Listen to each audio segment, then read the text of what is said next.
Bonjour à tous. Alors on se retrouve avec Mickaël, programme incroyable. Écoutez bien ce qu'on va voir aujourd'hui.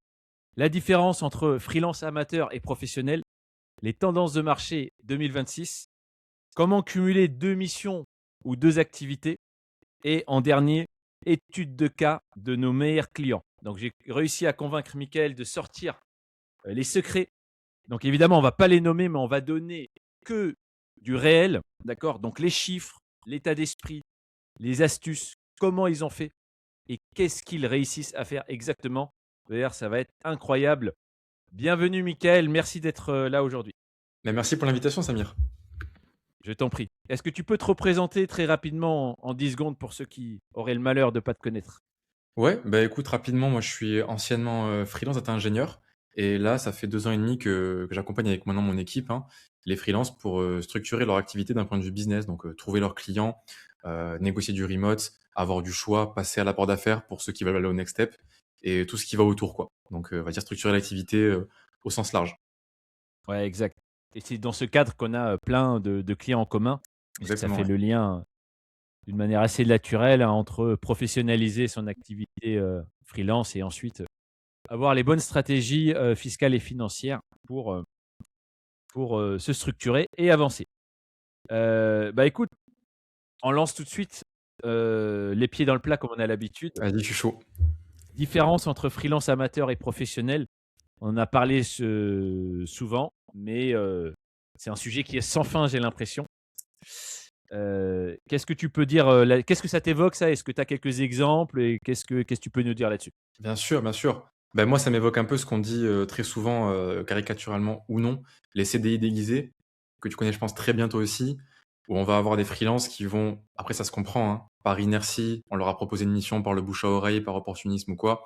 Ils se lancent comme ça et en fait, ils s'arrêtent jamais de fonctionner comme ça, ce qui fait une carrière entière, qui dépend d'autres, et le jour où ça tombe plus, ben ça tombe plus et l'activité s'arrête, quoi. Donc il y a pas de plan B, il y a pas d'acquisition client active, il y a pas de stratégie, quoi que ce soit. Et de ton côté, tu dois avoir l'exemple équivalent, je pense, niveau structuration et sujet de fiscalité. Et ça, c'est le grand classique. Et ça touche aussi bien les profils très expérimentés que les débutants, que les gens qui vont se lancer en freelance et qui vont se rendre compte très vite que c'est pas si simple que juste avoir un pote qui t'envoie une mission chez son employeur à lui ou chez son client à lui, quoi. Donc, ouais, je dirais CDI déguisé, moi, si tu me parles de freelance amateur.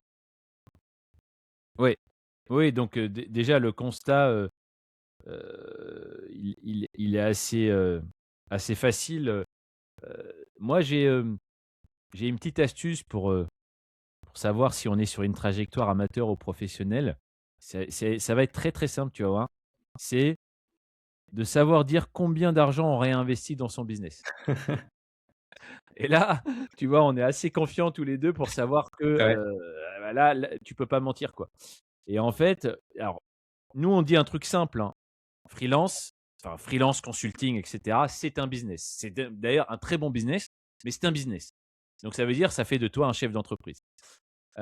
Donc si tu es d'accord sur cette définition et si tu as envie d'en faire un business, est-ce que tu connais un seul business dans le monde où les gens se permettent de ne pas réinvestir un minimum? Ça n'existe pas. Même le fleuriste du coin, il fait quelque chose en fait, tu Bah vois? oui. Et c'est là où au moment je rencontre des gens qui font 150 à 200 K par an et tu lui dis: «Tu réinvestis combien?» Attention, hein, je dis pas des dépenses, je ne parle pas de frais de fonctionnement. Je parle bien, tu vois, d'investissement. Déjà, il faut connaître la différence. Il y en a qui sont pas sûrs, donc déjà, il faut connaître la différence et je parle bien de réinvestir. Donc ça peut être évidemment dans tes compétences, ça peut être dans ton marketing, ça peut être dans X, Y choses qui font bouger ton business, OK, pour que tu avances. Et si tu es pas capable de mettre quelques pourcentages de ton chiffre d'affaires dans ton développement, ça veut dire que tu es à un niveau amateur. Parce que personne ne fait ça, dans n'importe quel business dans le monde. Voilà, donc tu vois, ça j'ai trouvé une méthode assez simple C'est pour que, vrai. pour se reconnaître et il y a pas de honte à ça. On est tous, enfin, personne n'est né, professionnel. Tu vois? On est tous passés par la case amateur. Ce qui est un peu dérangeant, c'est les personnes, qui veulent se faire passer pour des professionnels et qui font aucun effort, ni d'investissement, ni, tu vois, de travail sur eux-mêmes pour passer dans la case pro et je trouve qu'il y en a quand même beaucoup, chez les freelances, sans doute parce que c'est assez facile d'accès, quoi. Je pense, Exactement. hein, par rapport à d'autres secteurs. Mmh. Donc, C'est Mais un c'est peu pour ça, en le. fait, c'est qu'est-ce qui te motiverait, toi, à devenir un pro quand dans le marché global, tu dois peut-être avoir 5% qui font les choses vraiment bien en tant que freelance. Les gens, ils sont là, ils ont l'impression. Après, tu me diras ce que t'en penses, mais ils sont CDI, d'un coup, leur salaire fait x2, x3, voire des fois plus. Ils ont l'impression d'avoir forcément terminé le jeu. Et moi, le premier, quand je me suis lancé, je croyais que j'avais terminé le jeu. Donc forcément, ça te pousse pas à réfléchir comme ça, tu vois. Alors que les fleuristes, eux, ils ont pas le choix. Ils savent très bien que dans ce business-là, ça va avec, c'est dans le package. On peut pas arriver à faire des, enfin, j'en sais rien, je connais pas le business du fleurisme, mais ils savent très bien que c'est une logique de devoir réinvestir, d'avoir une logique de croissance. Enfin, je sais pas, mais voilà. Dans l'IT, c'est peut-être un peu trop simple pour qu'on ait cette problématique-là. Tout seul, on va dire. Ça a l'air simple au début, mais c'est dans le temps que tu te rends compte des limites du modèle. Déjà, Ouais, tu te c'est rends ça. compte que ton CA, il est brut. Déjà, c'est pas du net et c'est pas du revenu. Donc, ça fait une grosse différence. Et derrière, dans le temps, tu te rends compte aussi que tu es vachement fragile. Parce que demain, tu perds ta mission ou le marché se retourne. Qu'est-ce qui te reste en fait? Pas grand-chose. Tu vois. Donc après, c'est toujours pareil. En fait, on reconnaît aussi un professionnel à celui qui se pose les bonnes questions. Tu vois. L'amateur, c'est quelqu'un qui va essayer de s'auto-persuader de quelque chose qui l'arrange, mais il sait très bien que factuellement, il n'a pas d'éléments derrière. Mais comme la vérité lui fait. Enfin, la vérité, tu sais, elle est toujours un peu dérangeante, quoi. Tu vois. C'est comme nous, on a un business, on sait très bien que tous les mois, pratiquement, on redémarre à zéro. Même si c'est pas vrai, Mm. parce que tu as quand même un personal branding, tu as déjà une présence. Mais fondamentalement, tu es obligé d'y retourner. Et tu as raison, en fait, celui qui se met dans une trajectoire plus d'entrepreneur, il a accepté le jeu il doit remettre en fait dans la machine. Tu vois, tu remets une pièce dans la machine, tu t'es habitué. Et c'est vrai que trop de freelance, ils ont pris une habitude qui était très mauvaise. C'est en fait, moi, je viens, je facture et c'est ça la vie, quoi. Tu vois. C'est-à-dire qu'il n'y a que moi qui encaisse. Et je te dis, personne sur le long terme, hein, personne ne s'en est tiré comme ça. Et c'est pour ça que je pense qu'il y en a beaucoup, hein, je ne veux pas faire peur, hein, mais je suis très inquiet parce que je vois passer, nous on est dans l'écosystème, hein, donc on en voit tous les jours. J'ai beaucoup de personnes que si le marché commence à tout sauter, ils vont flancher en fait, hein. Donc Mais soit ça a ils vont se vendre commencé. à 300 balles, comme il y en a qui le font aujourd'hui, hein. Bah oui, C'est ça a important de commencé. le dire, hein. Aujourd'hui, il y a des gens qui sont à un niveau expert. Je parle pas de gamins de 23 ans. Je parle des gens qui ont plus de la trentaine et qui par des besoins, voilà, sont obligés de se vendre à 300 ou 350 ou 400 euros. Donc c'est déjà une réalité. Et il y en a de plus en plus. Et donc si ça continue comme ça, et si en plus il y a peut-être des problèmes, tu vois, économiques, ça peut devenir la nouvelle norme. Et ensuite, bon, bah, si tu es à 100K brut, avec une mauvaise fiscalité, tu es à 40 ou 50, tu as deux gosses, tu habites en Ile-de-France, mon gars, il te reste rien en marge de manœuvre.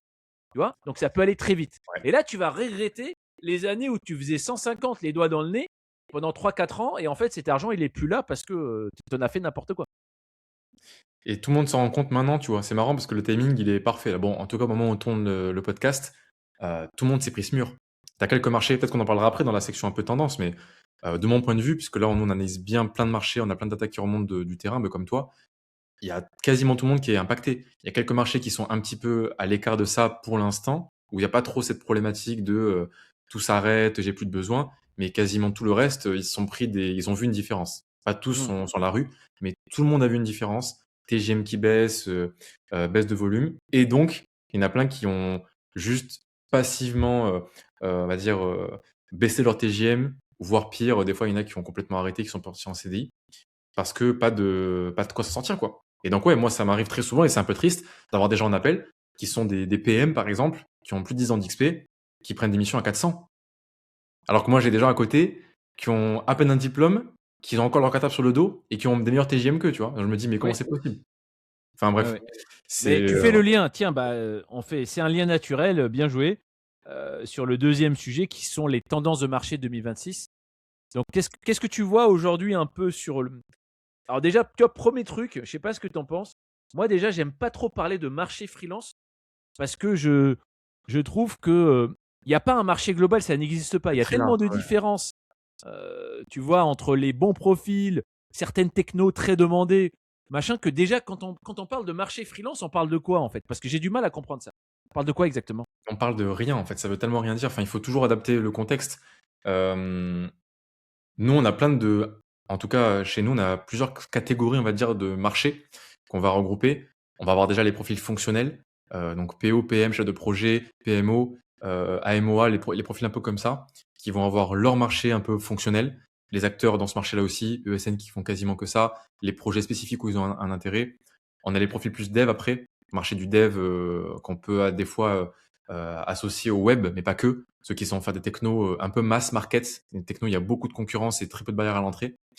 Tu vas avoir les profils cyber, que tu connais bien, je pense aussi, toi, où c'est des trucs beaucoup plus nichés, des sujets un peu chiants de conformité, mais qui payent très bien. Il y a beaucoup de demandes, des sujets d'intrusion, de réponse à incidents. Voilà, un très bon marché aussi qu'on peut un peu grouper. Et après, tu as les marchés un peu à la mode, les marchés un peu nouveaux. Les sujets data, les sujets IA, pareil, qui sont à nuancer parce que c'est pas non plus tout noir ou tout blanc. Et donc voilà, il faut faire un peu ces catégorisations, sinon t'en sors pas. On peut pas conseiller pareil un gars qui est un dev junior full stack et un expert GRC senior ou un RSSI on demand qui est qui a 15 ans d'XP, quoi. Donc Mmh. déjà, il faut que ça Donc déjà, vous s'additionne. laissez jamais, quand quelqu'un vous dit le marché est compliqué, bon, Ouais, ça veut alors, rien dire. soit c'est l'introduction, il y a quelque chose qui vient derrière, mais il faut que quelque chose vienne. Mais si c'est ça le résumé, fuyez, hein. Ça, c'est une discussion qui n'a ni queue ni tête. Je vois beaucoup aussi de posts comme ça sur LinkedIn, etc. Nous, en tout cas, nous, on ne sait pas ce que ça veut dire. Maintenant, il y a des tendances. Par contre, on peut dégager un peu des tendances plus générales qui peuvent, on va dire, concerner à peu près tout le monde. Évidemment, le jeu aussi, c'est d'être l'exception. Dans tous les marchés, tu vois, tu peux prendre aujourd'hui un truc qui est assez attaqué, tu vois, c'est le chef de projet basique, généraliste ou le PO classique, quoi. Bon, c'est sûr que si tu as fait ça pendant 15 ans, sans aucune expérience, enfin, si tu n'as pas une grosse dimension sectorielle ou techno, tu vois, vraiment sur derrière peut-être un progiciel ou quelque chose de très particulier, ça reste compliqué. Mais maintenant, je suis sûr que si je te prends le top 5% des PO, c'est des mecs qui sont à 700 ou 800 balles. Bien sûr, Sans problème, en fait, tu vois. Donc, il y a un premier jeu, c'est comment je fais pour être toujours le meilleur. Si je fais partie du top 10% dans mon domaine, je pense que tu ne dois pas t'inquiéter, tu vois. Mais la différence entre le top 10% et la masse, en fait, si tu te poses la question si tu y es, c'est que tu n'y es pas, en fait. Donc, tu vois, la différence, nous, on la voit, hein, parce que c'est pas mal ça. c'est incroyable, Ouais, hein, ouais, parce que je te dis, je spoil pas, mais on verra dans l'étude de cas, je te jure que dans des mêmes technos, j'ai des mecs à 120 et j'ai des mecs à 300. mais C'est la oui, même chose. mais oui, Attention, je ne parle ici que de freelance. D'accord. On reparlera des études de cas précis, mais je ne sais pas si tu t'imagines, il y a du x3 entre le même mec, pratiquement même expérience. D'accord. C'est le positionnement et un peu aussi comment il a, comment, ce qu'il a fait derrière réellement qui change. Mais en termes d'années d'XP, tu peux prendre le même mec, tu vois, il a 10 ans. Il y en a un, il peut être à 120, 130. Il y en a un, il peut être à 300. C'est incroyable. bien sûr. Donc attention aussi, tu vois, ouais, ça c'est mort, ça c'est mort. Oui et non. Mais les meilleurs s'en sortent toujours. D'accord. Ça, c'est un peu moi ce que je vois, hein, sur le terrain. Les meilleurs, si tu te positionnes et que tu arrives à sortir de la masse, pour moi, tu t'en sortiras toujours. C'est ça. Et le point que moi j'aime bien rajouter là-dessus, c'est que effectivement, c'est pas du tout linéaire la répartition. T'as pas du tout une proportion égale dans le top 10%. Enfin, c'est vraiment très très disproportionné. Ceux qui sont dans le top ont des résultats énormissimes.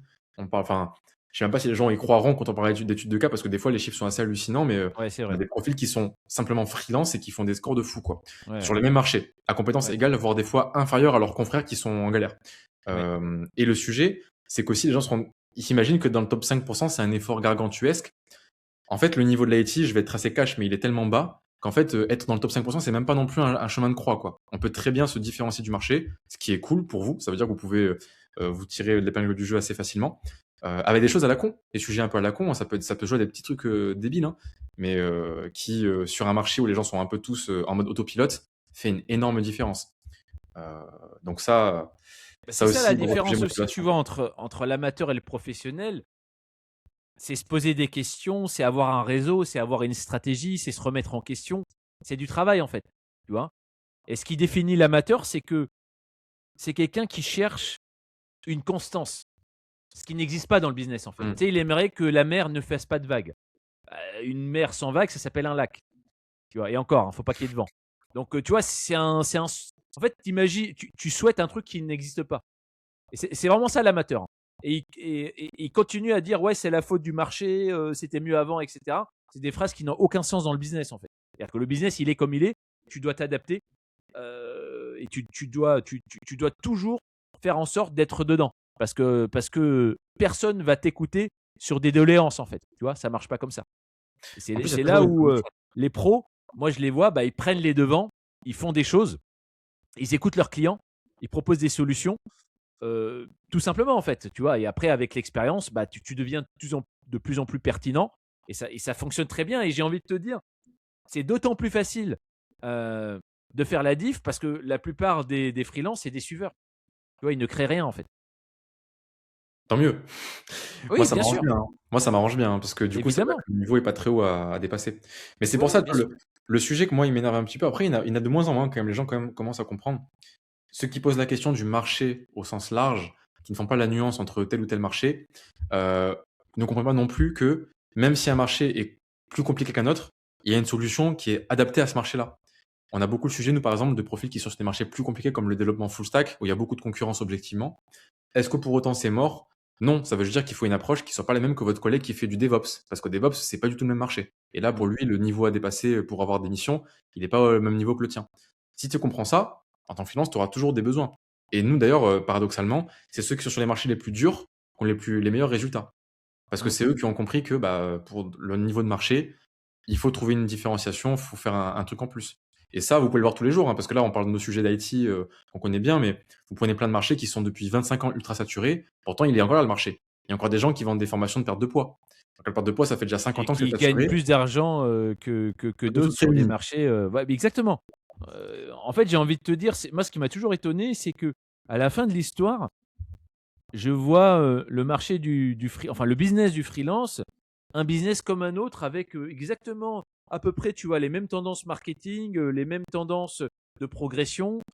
Il n'y a pas de grosse différence. Mais ce qui est très problématique, c'est que comme la majorité des freelances n'ont jamais eu ne serait-ce qu'une formation primaire en entrepreneuriat ou en business, bah, du coup, ils n'ont aucune, tu vois, ils n'ont aucun outil business. Ils ne savent même Hmm. pas c'est quoi un business en fait, parce qu'ils ne sont pas passés par des cases.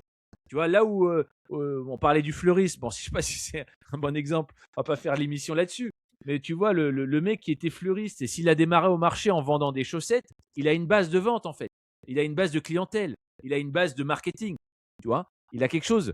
Là où le freelance, en fait, un jour, il a vu passer une annonce, il a répondu, il a envoyé un CV à moitié fait, et il est rentré pendant 3 ans. Exactement. Et il a cru que c'était ça, en fait, le business. Mais non, c'est pas le business, ça, c'est une mission. Mais non,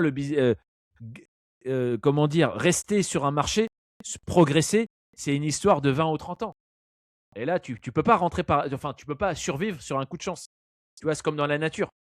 Ah, Celui c'est clair. qui s'adapte pas, bah, il va disparaître. Bah, d'ailleurs, Pour moi, j'aime finir bien. là-dessus sur les. Oui, excuse-moi, Ouais, tu veux excuse-moi, dire je quelque chose? te coupe, Samir. Non, moi, j'aime bien, tu parlais tout à l'heure du test pour savoir si un freelance est amateur. Moi, j'ai un autre test que j'aime bien faire. C'est si Ouais. un gars est freelance depuis plus de 10 ans. Moi, la question que je pose, c'est pourquoi tu es encore freelance en fait? Sans être trash, hein, parce que je dis ça, je suis assez jeune, j'ai pas l'expérience que ces gens ont. Mais je pose vraiment la question, quand tu es freelance dans le marché français avec les revenus que ça génère pendant 10 ans, comment ça se fait que tu n'as pas encore d'autres activités qui font que tu peux arrêter? Est-ce que c'est parce que tu es passionné par ce que tu fais? Spoiler, non. Hein. Surtout ceux que j'ai eu, 100% de ceux que j'ai eu, c'est pas parce qu'ils adorent ce qu'ils font, c'est parce qu'ils n'ont pas trop le choix. Et ça, c'est une question que j'aime bien poser aussi, du coup.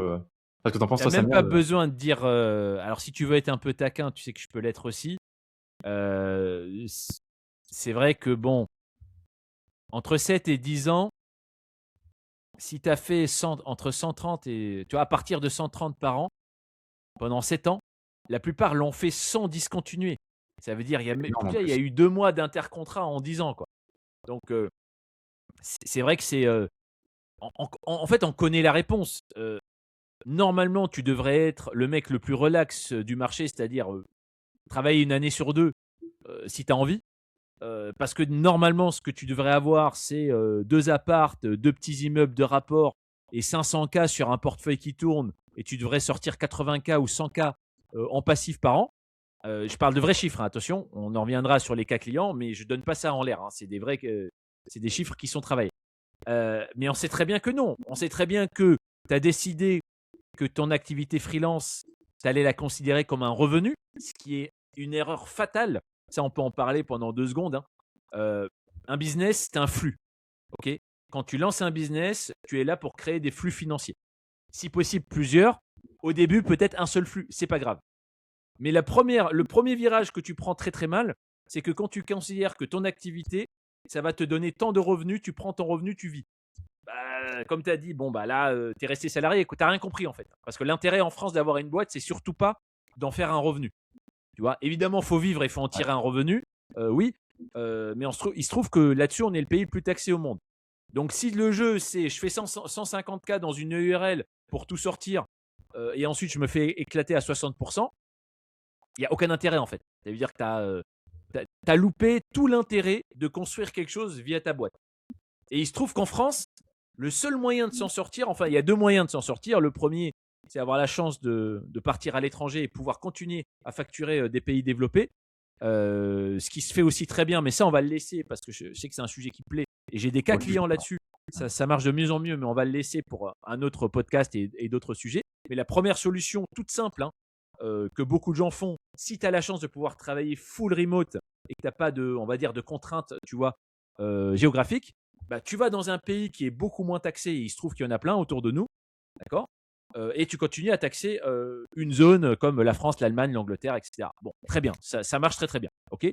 Deuxième solution pour 95% des gens, parce que soit contrainte professionnelle, soit contrainte familiale, ils sont en France, et c'est pas du tout un problème, hein, je le dis haut et fort, on peut s'enrichir en France. Par contre, on va être très clair là-dessus, il faut connaître les règles et elles sont pas écrites, personne te les donne et c'est des règles un peu compliquées.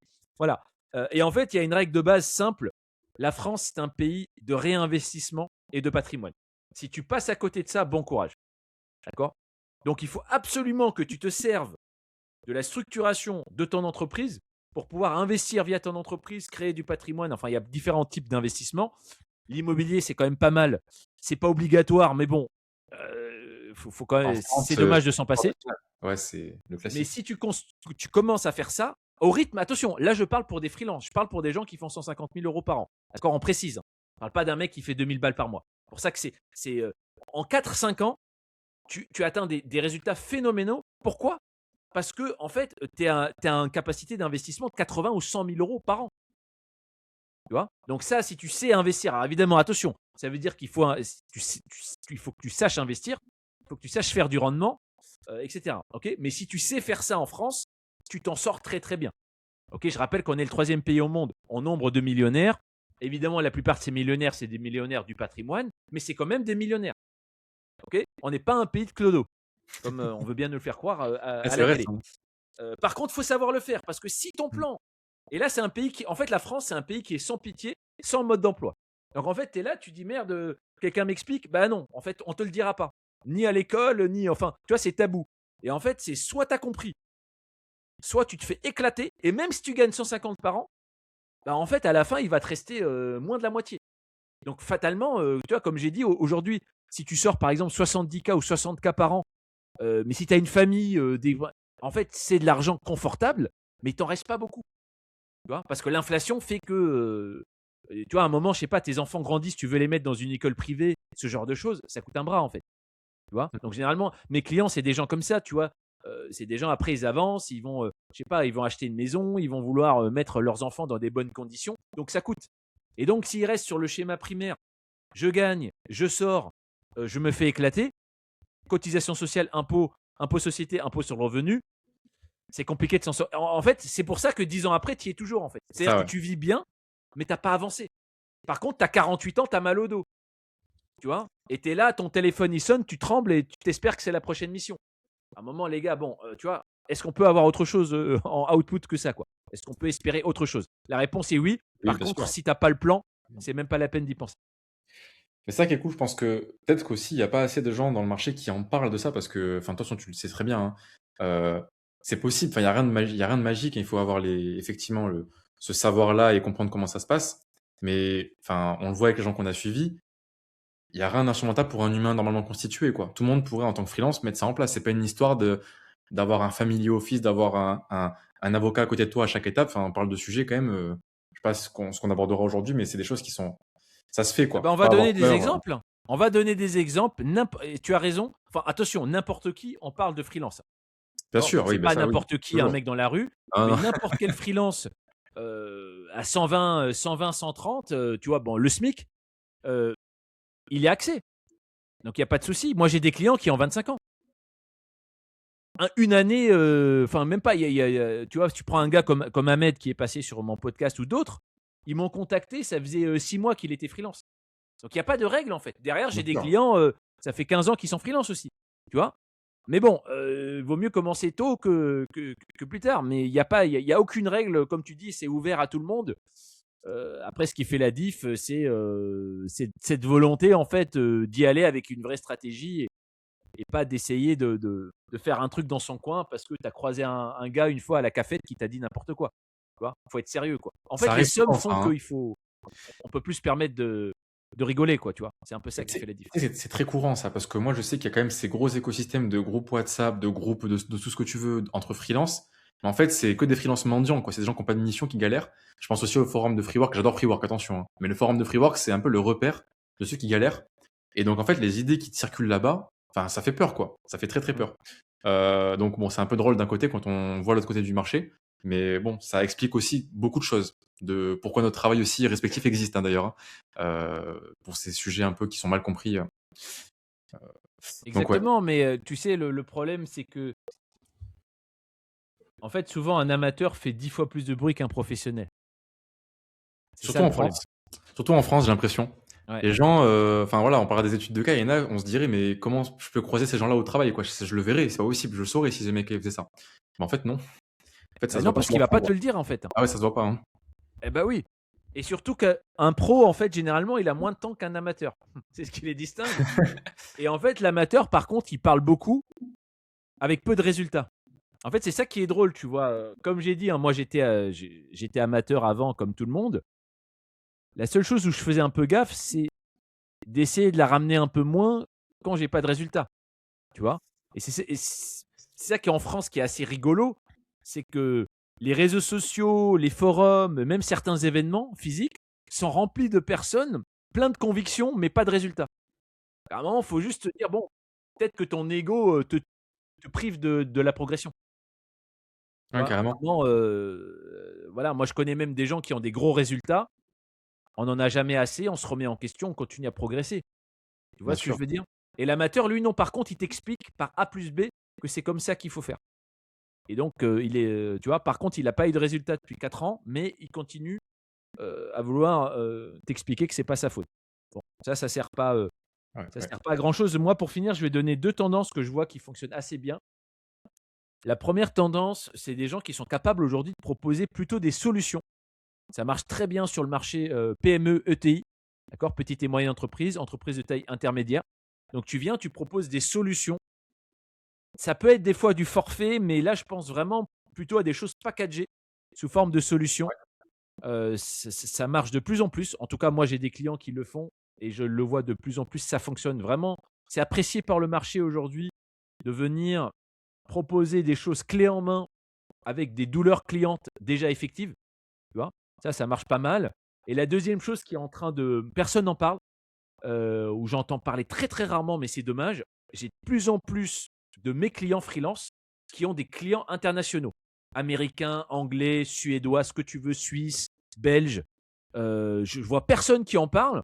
Et moi, je suis étonné parce que, enfin, à chaque fois, je me dis, mais t'es data, t'es cyber, t'es dev, t'es ce que tu veux. La plupart, tout le monde parle anglais dans l'IT, tu vois, un minimum. Pas besoin d'être bilingue, mais un minimum. Mais les standards sur lesquels on bosse aujourd'hui, ils sont internationaux.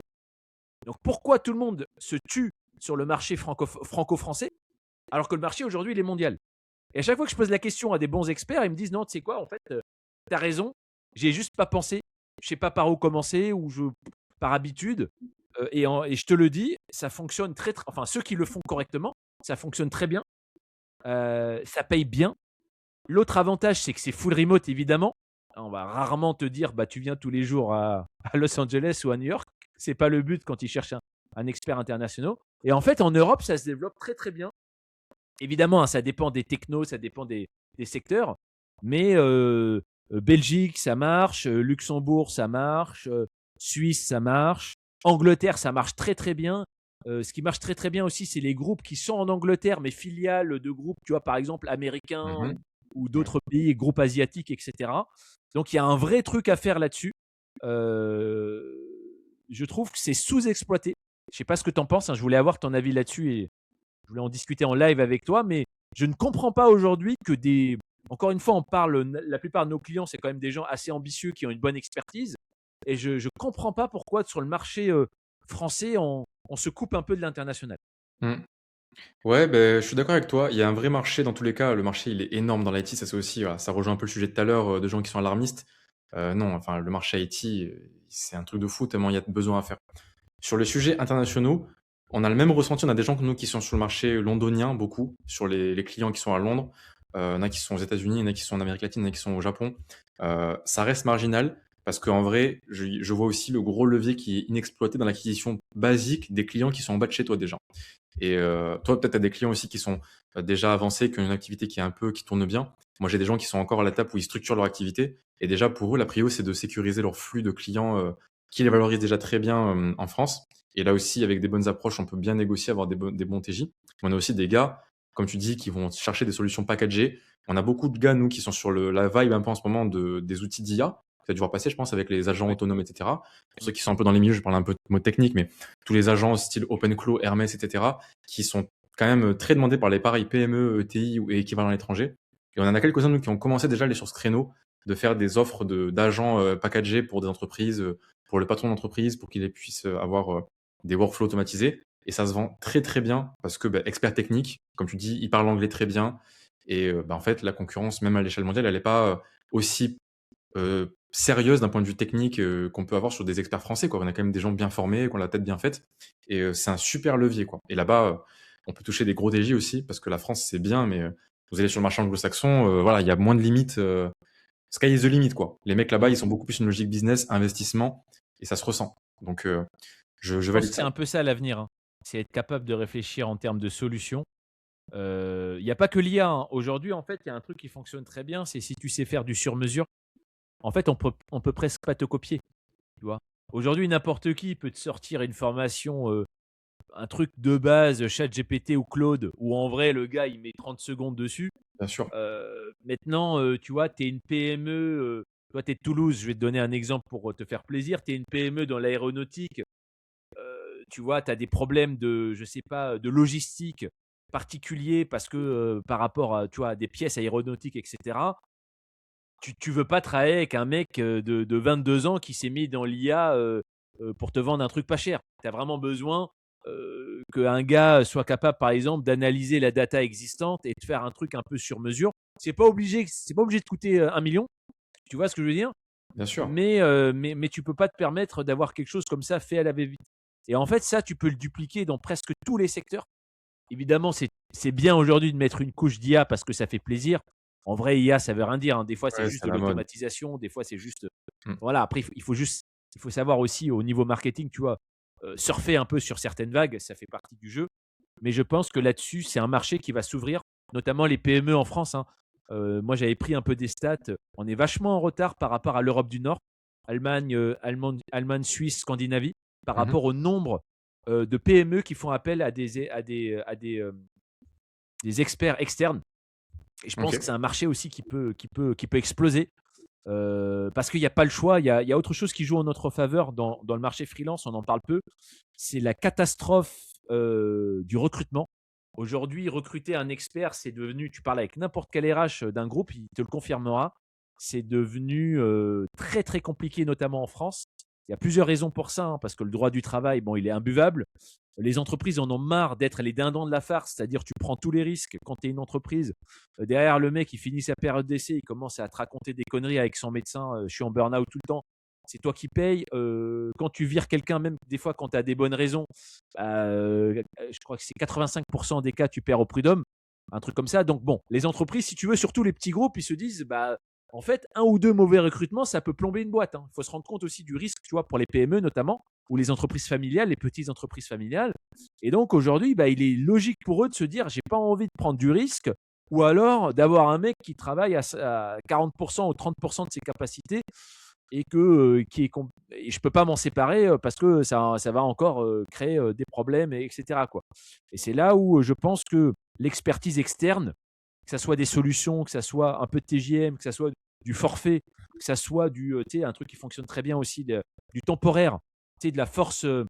par exemple, manager de transition temporaire, directeur achat temporaire, tout ça, Ouais, ouais. ça aussi, c'est une tendance que je vois qui fonctionne pas trop mal. Je pense que ça a de l'avenir, hein, vis-à-vis du marché du travail tel qu'il est fait en France. Ouais, ouais, je confirme. Je pense que je vais apporter d'autres pistes intéressantes pour les gens qui sont plus dans la technique, peut-être les grands comptes. Et ouais, ça, je valide. Et d'ailleurs, exemple que je peux te donner, peut-être qu'on pourra appuyer après, profil RSSI à la demande. Les sujets structurants de cyber qui sont des sujets de pointe, il te faut un expert, pas forcément pendant l'année entière. Là, on est clairement sur un créneau. Bon, là, je dévoile aux gens s'ils veulent aller sur ce marché-là, c'est un très bon marché. Vous pouvez chercher des TJ de plus de 800 facilement. Alors, facilement, entre guillemets, il faut quand même faire les choses sérieusement, mais ça peut se faire sans trop de soucis. Et donc, ouais, clairement, je valide 100% ça. Pour autre tendance que moi je vois, je peux donner un peu les data parce que voilà, la chance que j'ai, c'est que bah, moi je traque tout depuis le début. J'ai jamais arrêté de traquer depuis même mon lancement à moi. Et dans l'équipe, on a des anciens recruteurs. Donc, on a plein de pistes intéressantes. Les marchés qui sont sous-estimés en ce moment, c'est les marchés chiants. Les marchés où à l'école, on n'a pas envie de les faire. Je pense à nos collègues qui font de la GRC, donc de la cyber côté conformité, pas côté hacker, capuche, forum de crypto, black hat. Donc, moins stylé, mais ça rapporte en fait beaucoup plus. Les métiers DevOps. En fait, tout métier en Ops, ajoutez 100 euros à votre TGM.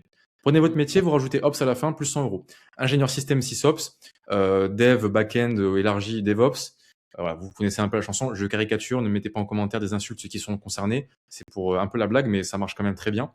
Tous les métiers en Ops, voilà, excellent. Et plein de sujets aussi de move to cloud. Alors, ça date pas d'hier. Le sujet de passer sur du cloud, ça fait depuis 25 ans qu'on en parle.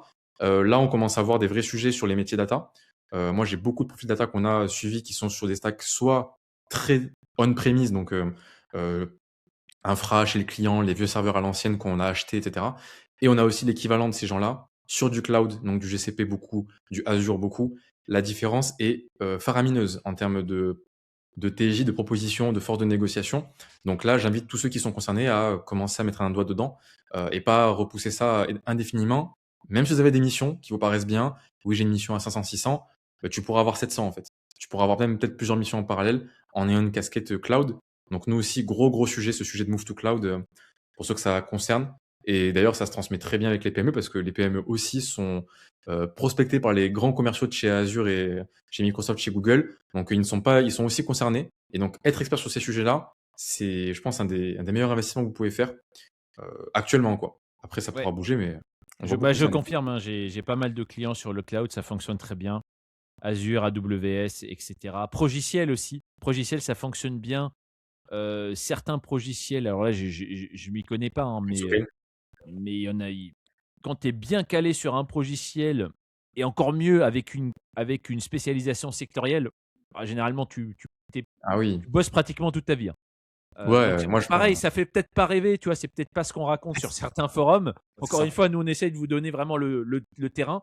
Mais tu vois, qu'est-ce que je peux te donner? Alors, je connais pas tout, hein. Il y a des gros et des petits progiciels, mais je sais pas, par exemple, tu vois, j'ai envie de te dire, voilà, est-ce que tu connais, un bon expert SAP, qui bosse pas, quoi?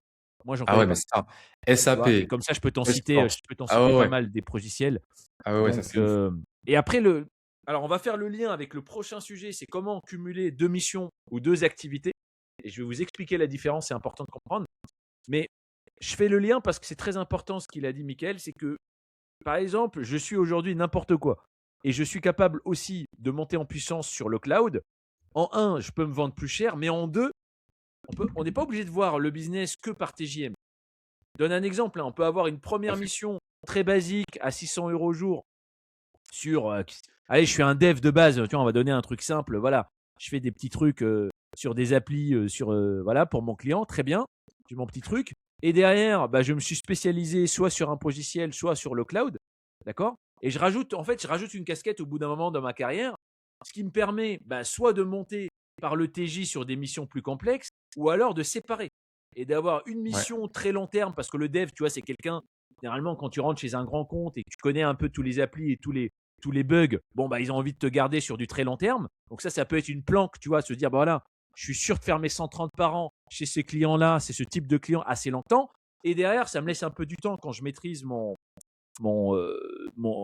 métier, mon client, bah, de prendre une deuxième mission à 400, 500, 600. Et en fait, maintenant, je suis à 1000. Et donc, je suis à 220 000 par an. Tu vois, et ça peut être aussi simple que ça. Alors, on va un peu démystifier, tu vois, cette histoire de deux missions, parce que en fait, c'est marrant. On va se faire insulter. Ouais, c'est possible. En fait, on se fait souvent insulter par les gens. Il y a des gens, en fait, dès que tu prononces le mot de mission, le mec t'explique que c'est impossible. Tu vois, ça veut dire c'est un truc qui est infaisable. J'ai du mal à comprendre ça. Alors je dis pas évidemment, encore une fois, on est conscient que c'est du cas par cas. Toutes les technos, tous les clients, toutes les missions ne le permettent pas de la même manière, et cetera. Mais ça aujourd'hui, ça doit être un sujet pour vous, pour la simple raison, et vous allez voir dans l'étude de cas, c'est simple, hein. 80, allez, 95 de mes clients qui dépassent 150 cas par an, c'est avec plus qu'une mission. Donc soit au moins 2. Alors, ça peut être aussi une mission et demie, ça marche très, très bien aussi. C'est pour ça que je dis attention. Derrière, on peut mettre beaucoup de choses et on va le regarder Bien ensemble. sûr. Des fois, ça peut être juste, un mi-temps, entre guillemets, que tu fais pendant 4 mois, sauf que ça fait 40 cas. D'accord? Tu vois? Tu rajoutes pendant 4 mois une mission supplémentaire, OK? Ça peut faire 40 ou 50 cas de plus. Ce qui fait la différence entre, un mec qui fait 130 et un mec qui fait, 180. Donc il y a plein de manières de cumuler un peu, soit des missions, soit des activités. La première chose qu'il faut absolument faire, c'est il faut être, il faut accepter la discussion. Si pour vous, tu vois, en fait, ce qui est drôle, Michael, c'est que je sais pas toi, hein, mais moi, le retour que j'ai là-dessus, c'est que souvent, c'est les mecs à 500 ou 520 de TJM, donc quand même, désolé, hein, mais plutôt en bas de l'échelle, qui t'expliquent que ils ont tellement une mission compliquée que pour eux, c'est impossible. Mais et de l'autre côté, j'ai des clients qui sont à 600 ou 700 et ils n'ont pas de mal à prendre une deuxième mission. Alors, il y a deux solutions, hein. Soit vous êtes mal organisé dans votre journée, vous êtes perdu sur une mission facile, soit, et ça peut arriver, soit à un moment, le client qui vous paye 500 et en plus il est chiant, bah, peut-être il faut chercher une autre mission. Ouais, ça arrive quand même beaucoup, hein. Ouais, Non, c'est mais tu injuste. vois, l'arbitrage, il est où à ce moment-là? C'est très injuste. Non, mais là, oui, non, mais clairement, c'est un gros sujet. Bah, nous, c'est très simple, hein. Moi, un mec qui me dit ça, je lui dis, bah, on va changer de mission, en fait. Enfin, c'est simple, Tu vois. t'as pas de choix, en fait. C'est juste que t'as pas de plan B pour avoir une mission plus light. C'est tout. Ton problème, c'est pas que tu veux une double mission. Ton problème, c'est que t'as pas de choix et tu restes dans une mission qui te fait passer en burn-out pour un TGM misérable. Et c'est très courant, hein. C'est très Oui, courant. Et t'as aussi des gars, bah, du coup, qui ont des missions avec des beaucoup plus gros TJ où, littéralement, ils foutraient la journée, quoi. ouais, Et c'est vrai. ils le savent, ils en sont très contents parce que c'est aussi on va dire un peu un flex, quoi. C'est-à-dire qu'ils ont réussi à trouver une mission où ils font le taf, ils sont pas virés, donc voilà, ils font les choses bien, mais avec un temps qui fait que tu peux ajouter à côté une activité, qui soit une Mm. deuxième mission ou autre chose en fait. Donc non, ça arrive très souvent. Bah, nous, le gros sujet qu'on a, côté freelance, tu as le sujet de c'est impossible, ou j'ai pas le choix, ou j'ai pas le volume pour me permettre de trouver une deuxième mission, où j'arrive pas à négocier le remote. Donc ils sont plein de problématiques qui peuvent se traiter, mais qu'il faut traiter une par une. Et, euh, et tu vas avoir le cas du freelance qui a déjà plusieurs missions, mais qui aimerait passer au next step. Le step un peu plus entrepreneur au sens propre du terme, où tu as une Un peu activité qui agence. est, voilà, soit de l'agence, un truc qui te décorrèle un peu de ton temps, où tu vas Mm. avoir un peu plus de levier. Et là, on a plein de divergences. On a des gens qui vont passer en mode co-traitance, donc prendre des grosses missions à plusieurs, mais avoir une plus gros TGM du coup au passage. Apport d'affaires, on a les gens qui font du forfait pur, et agence pour ceux qui vont pousser ça plus loin. Donc là, tout est possible en réalité. Là, il faut ouvrir ses Exactement. chakras et il faut voir tout ce qu'il est possible de faire. Dans tous les cas, la constante, c'est que votre skill est toujours le même. C'est le même skill vendu sous différents packages. Il y a le package régie tous les jours, daily le matin sur Teams et TJM mensuel à l'année. Il y a le packaging un gros devis à 120 000 sur 3 mois pour une startup qui vient de se faire financer. Il y a le package où c'est du filtrage de recrutement, donc du sourcing, donc de l'apport d'affaires sur le soir et les week-ends éventuellement ou entre midi et deux. En soi, c'est toujours la même chose, hein. C'est le même skill que vous avez de base, que vous packagez différemment. Il n'y a pas de solution. Toi, tu dois avoir, je pense, pareil, autant d'exemples que moi de façon de faire, mais voilà. Nous, on a beaucoup de gens qui font deux missions classiques. Voilà, des TJM respectables, mais deux missions classiques. Beaucoup aussi, moi, qui font une seule mission classique et à côté du forfait. Donc, soit du consulting, soit des projets packagés. On a beaucoup de devs qui font ça, qui font des applications mobiles, des applications web. Ça, ce qui marche très bien aussi. Ça rajoute beaucoup de CA à la fin de l'année. Et on a aussi quelques-uns qui font de la formation. Toi aussi, je pense que tu as un sujet que tu as pu traiter Eh pas ben, mal. Formation tu me B2B l'enlèves ou de même la bouche. B2C. Tu me Voilà, l'enlèves de gros la sujet. bouche. Moi, c'est quelque chose que je développe pas mal, hein, puisque j'ai fait ça, j'ai fait formateur pendant des années et pas mal de business dans la formation, formation professionnelle, hein, attention. Mm. Et c'est vrai que c'est quelque chose qui fonctionne très bien et qui, par rapport à la double mission, peut être une vraie alternative parce que ça demande moins de temps. C'est exactement la même, si tu veux, expérience. sauf qu'on la revend d'une autre manière, hein. C'est beaucoup plus cool, hein, la formation que le consulting. Et c'est vrai que là-dessus, on a d'énormes résultats où on arrive à rajouter facilement du 30-40 cas par an en faisant des fois juste un jour par semaine pendant le télétravail, ce genre de choses. Donc ça peut être une vraie alternative pour ceux qui n'ont pas la capacité pour X ou Y raison de faire une seconde mission, d'avoir une vraie méthode. Après, quand je dis formation professionnelle, il y a quand même une méthode, on fait pas n'importe quoi. D'accord, c'est pas coacher des gens comme ça, c'est pas ça, hein. C'est soit travailler avec des écoles, des centres de formation, travailler sur de la reconversion professionnelle, travailler sur du salarié. D'accord, aujourd'hui, il y a plein d'intermédiaires qui vont t'envoyer dans des entreprises pour faire de la formation, etc. Et il y a des méthodes pour assez facilement trouver des intermédiaires. Puis ensuite, ce qui est intéressant aussi dans la formation, c'est que derrière, c'est un autre marché. Donc tu peux sortir par le haut vers des solutions de Ouais. coaching, d'accompagnement XY. Tu peux faire aussi pas mal de choses à distance. Donc voilà, c'est une vraie opportunité. Et moi, je l'aime beaucoup parce que ça permet d'avoir un pied dans autre chose que le marché freelance consulting. Et que si jamais demain, tu n'as rien, bah, au moins, tu rentres tes 3, 4, 5 cas par mois, tu vois, parce que tu es déjà dans le marché de la formation et tu tapes pas dans ta trésorerie si tu as 4 mois d'intercontrat. Tu vois ce que je veux dire? Donc, Mmh. ça permet d'avoir un bon équilibre si besoin dans ton business. Et là, tu commences à être un peu entrepreneur, même si tu restes encore très prestataire. Et après, par la suite, alors ça, je ne veux pas l'aborder aujourd'hui parce que sinon, il y en a pour 2 heures. Effectivement, il y a une sortie vers l'entrepreneuriat. D'ailleurs, tu as vu, hein, j'ai enlevé ce sujet. Je voulais le laisser pour d'autres fois parce que Ça va être long, ouais. c'est trop large en fait. On a des gens qui le font, ça se fait très très bien. Mais il y a trop de choses à dire et c'est pas les mêmes catégories. Je pense que 90%, tu vois, des freelances qui nous regardent, ils vont être plus intéressés par apport d'affaires, formation, mission, forfait, tu vois, des choses en plus en fait. Bien sûr. Après, l'entrepreneuriat, ça intéresse de plus en plus. J'ai plusieurs clients que j'accompagne là-dessus, mais c'est un sujet un peu plus large qu'il faut prendre le temps, tu vois, de développer très profondément et ça va pas parler à tout le monde de la même manière. En tout cas, c'est possible. Ça, c'est un truc au moins qu'ils peuvent retenir et pour ceux qui Ah, verront tout peut-être à les fait. prochains épisodes, Ah bah, nous ne 2 vous on est des exemples, hein. oui, bien On est sûr. passés par là. Bien sûr, mais On ne était vous freelance imaginez et pas, que c'est extrêmement rare et ne enfin, moi, j'ai surtout cette vision que beaucoup de gens sont très scolaires dans l'IT et donc ça se retransforme dans les freelances et ils osent pas imaginer cette carrière qui amène vers de l'entrepreneuriat vraiment au sens large avec vraiment une boîte, alors que si, en fait et ça, je pense que ça plaira à beaucoup de gens qui sont, très ambitieux, qui ont peut-être déjà lancé leur carrière freelance, de voir jusqu'où ils peuvent aller. Même si c'est très bien déjà, hein. Attention, qu'on soit clair, hein. Faire, une mission ou 2 à côté, vous êtes déjà, très bien lotis. Ajouter à ça de l'apport d'affaires ou même après, c'est déjà très bien. Mais il y a quand même encore des crans, il y a encore des steps. Sky is the limit, comme on dit. Et comme on l'a dit, c'est des skills que vous avez déjà en grande partie, quoi, et qui vous sécurisent parce que ça va vous élargir votre marché. Ça élargira aussi votre levier par rapport au temps que vous passez sur votre activité. Et ce qui fera que quand vous aurez 20 ans de carrière, vous passerez plus 2 heures de votre journée pour gagner le même montant qu'il y a 20 ans, quoi. Sinon, pour moi, il n'y a pas trop d'intérêt, quoi. Si vous gagnez juste 10% par 10%, à la fin, ça va vous prendre 50 ans pour avoir un truc vraiment intéressant. Mais gros Tout à sujet, fait. effectivement. Ouais, ouais, c'est un sujet, je pense qui intéresse et qui peut mériter une vidéo entière. Généralement, en fait, la tendance, c'est qu'au bout d'un moment, je sais pas si toi, hein, mais moi je le vois et chez certains clients, c'est pareil, c'est une question de liberté, en fait. C'est-à-dire que tu vois cette part de liberté presque totale. Tu vois, là, pratiquement, en fait, nous, regarde, là, moi, là, tout de suite, je suis en France. La semaine dernière, j'étais à Chypre.